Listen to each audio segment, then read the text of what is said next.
Could I just drink a liquid IV? You're actually more likely to feel better if you just drink a Bloody Mary the next morning. Is this like a doctor condoning Bloody Marys? Because that sounds kind of cool.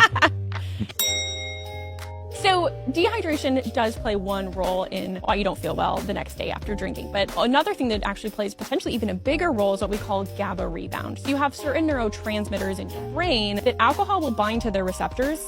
And then when the alcohol clears out of your system, you sort of have this crash. And so rehydrating won't solve that. But the reason why having the Bloody Mary in the morning actually helps you feel better is because those GABA receptors are now sort of alleviated. So the alcohol from the night before has left the receptors. Now they're empty. You're starting to crash. You drink more alcohol and they're back on those receptors. Obviously, that's not a great way to do it though, because eventually you're just going to crash again. And you of course can't keep drinking alcohol day in and day out. But you can take something like Cheers